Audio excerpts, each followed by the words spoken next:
Today we're talking about Pablo Escobar, the kingpin from Colombia that we all know, maybe some of you love. And we're going to do a nice little spiritual analysis going into the psychology of this very polarizing figure, infamous drug dealer. And then we're going into the astrology, looking at his chart to understand the spiritual evolution he was meant to undergo during his incarnation, along with the karmic patterns he was playing out in his life. And then we have the alchemy, which is the transformational process I would have recommended to him if he hadn't passed away and I was back there in the 80s having fun doing cocaína with him. So to start off with the psychology for Pablo Escobar, anti-hero. Really shouldn't come as a surprise to people. I mean, he definitely was an outlaw. Some would even call him a Robin Hood type figure who was rebellious and fought the system. But he was obviously somebody who caused a lot of harm and trauma and suffering to anybody who stood in his way and to anybody who he thought he couldn't benefit from or opposed him in some way. So there were some things that he did that were beneficial, but the majority of what he did was destructive. He was a destructive force of nature in South America and also in the United States during the cocaine boom. Tyrant, so that kind of leads us into the whole anti-hero perspective. You know, everybody is multi-layered. Nobody is just one individual thing. We all have good qualities. We all have bad qualities. Obviously, there are levels to it. And there's also going to be different combinations depending on the person. But it's safe to say that Pablo Escobar was very tyrannical, very authoritarian in the way that he ruled, using things like torture and murder and any kind of, let's say, coercion or force that he could use to get people to bend to his will. People underneath him, people that opposed him, anyone. It got to the point where, I mean, he essentially was terrorizing his community, his country, and was the boogeyman to the Colombian government and any political body that tried to oppose him.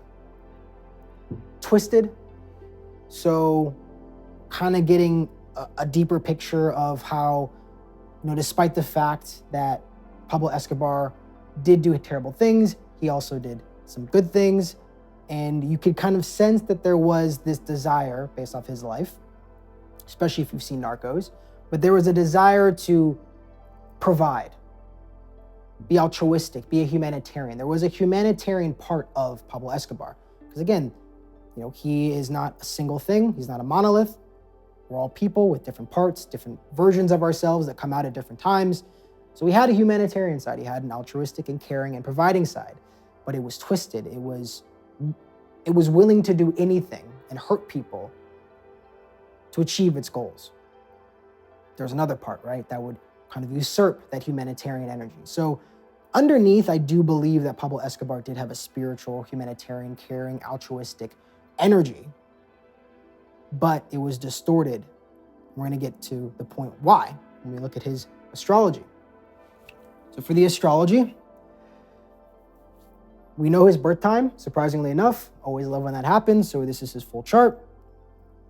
We want to get right to the meat and potatoes, right to the core. We look at the south node, north node, Ketu Rahu axis.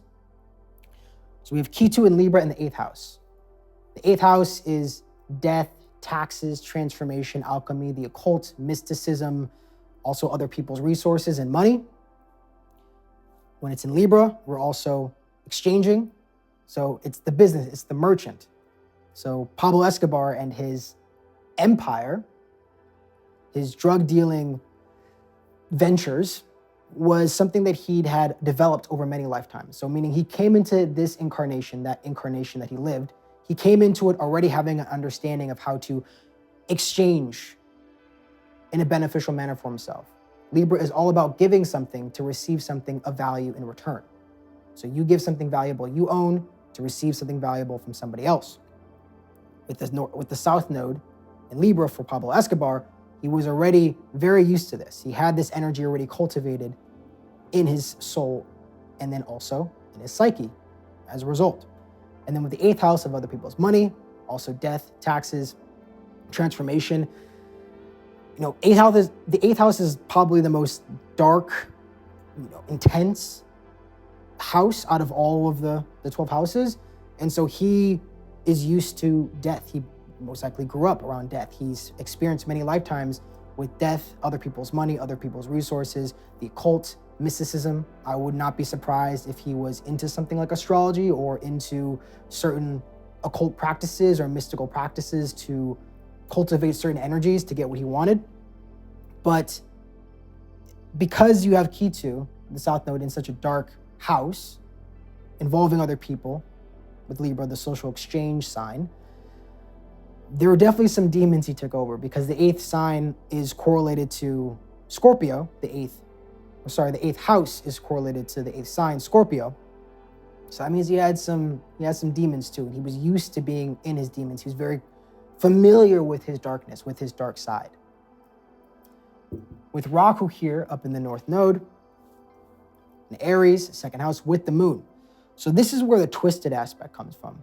Because when you have a Rahu-Moon conjunction, you can get a very intense and twisted individual, depending on the lord of Rahu and the moon, and also the house that it falls in.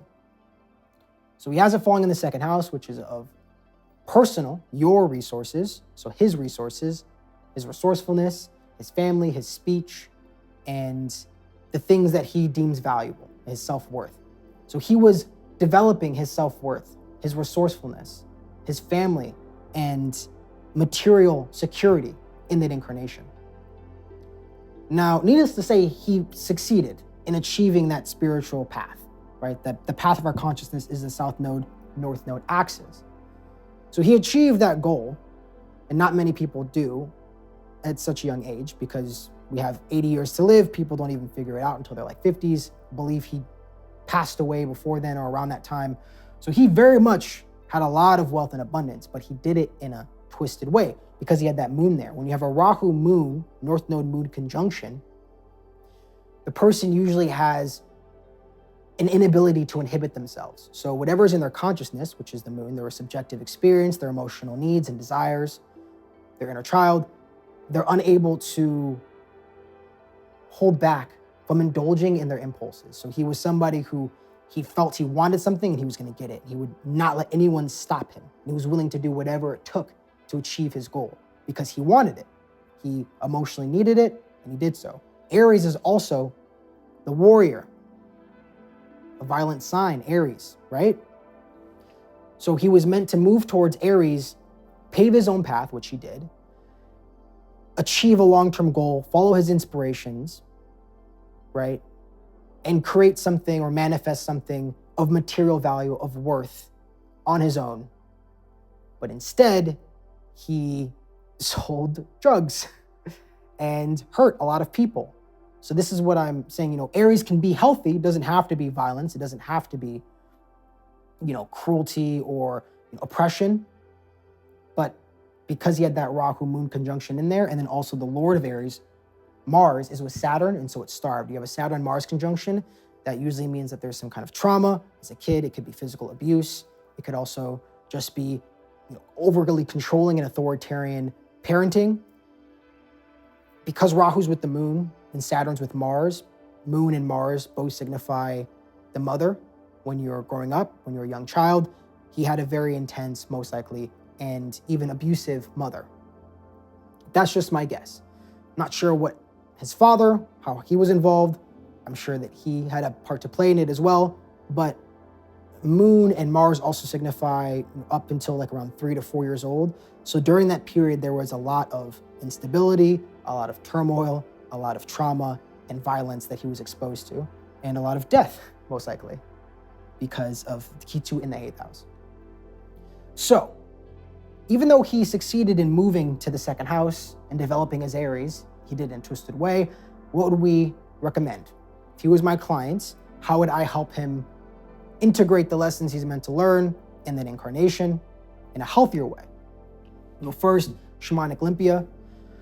Because you have that South Node in Libra in the 8th house, and also because of the actions that he's carried out, I would automatically assume that he probably has some some past negative energies or demons that have carried over from past lives.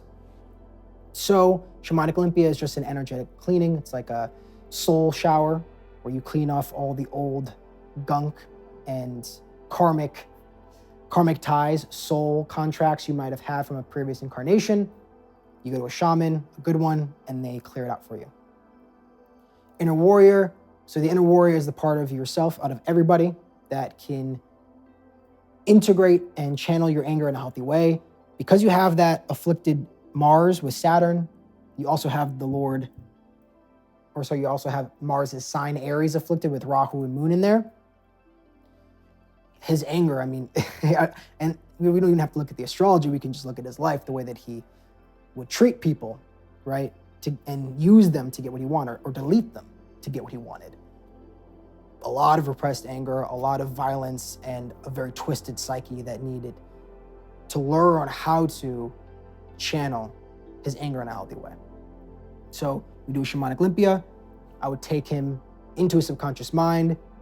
We'd work with his anger and learn how to develop it and feel it and not act on it, but being able to transmute that anger to channel it towards more beneficial and truly altruistic activities, okay?